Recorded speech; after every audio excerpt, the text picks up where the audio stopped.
అదే RTV app వార్తల్ని క్షణాల్లో చదివే అవకాశం ఉంటుంది. ఒక న్యూస్ పేపర్, ఒక టెలివిజన్ ఛానల్ మీ చేతుల్లో ఎప్పుడూ ఉంటాయి. శరణ్ చౌదరి మీరు భూ ఆక్రమణలకు పాల్పడ్డారు, తనని కిడ్నాప్ చేసి బలవంతంగా తన ఇంటిని రాయించు. అసలు విజయ్ అంటేనే కూడా పిటిషన్ దారు కూడా మీ ప్రభుత్వం చాలా మంది కాంగ్రెస్ నాయకుల మీద బీఆర్ఎస్ నాయకుల ఫోన్లు ట్యాప్ చేసిందని ప్రతిరోజు వార్తలు వస్తున్నాయి. నిజం. ఒకటి ఫోన్ ట్యాపింగ్ లో మీ పేరు వినబడుతుంది, రెండు శరణ్ చౌదరి భూములు సార్ ఇప్పుడు రాష్ట్ర వ్యాప్తంగా ఫోన్ ట్యాపింగ్ అంశానికి సంబంధించినటువంటి చర్చ నడుస్తుంది.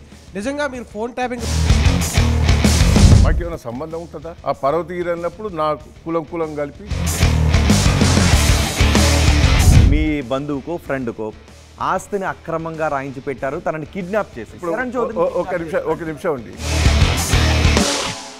నన్ను కావాలని ఫోన్ ట్రాపింగ్ లో ఉన్నదని రోజు లీక్ నిప్పు లేనిది పొగరాదంటారు దగ్గర గారు, కానీ ఎందుకు మరి ఇన్ని చోట్ల పొగలు ఎందుకు వస్తున్నాయి?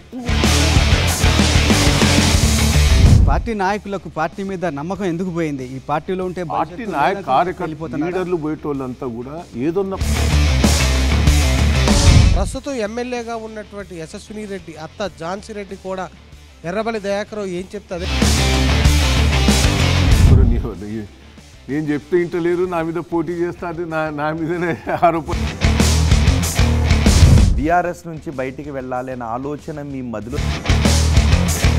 మేము కొన్ని పొరపాట్లు చేసినాం.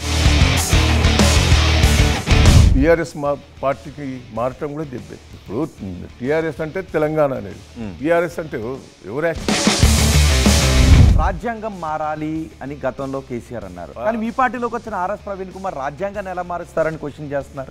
దాని గురించి ఆరూరి రమేష్ని మీరు బలవంతంగా కారులో తీసుకువెళ్ళి ఏం మాట్లాడారు? ఆయన ఆరూరి రమేష్ నేను రమ్మంటే వచ్చింది కదా, నేను గుంజలే. మీరే కారులో బలవంతంగా తీసుకువెళ్ళిపోయారు. చూసిండ్రా మీరు కారు ఫోటో చూసిండ్రా? చూపెట్టి. మరిన్ని వీడియోస్ కోసం ఛానల్ ని సబ్స్క్రైబ్ చేయండి, లేటెస్ట్ అప్డేట్స్ కోసం వాట్సాప్ ఛానల్ ని ఫాలో చేయండి, అండ్ లింక్ డిస్క్రిప్షన్ లో ఉంది.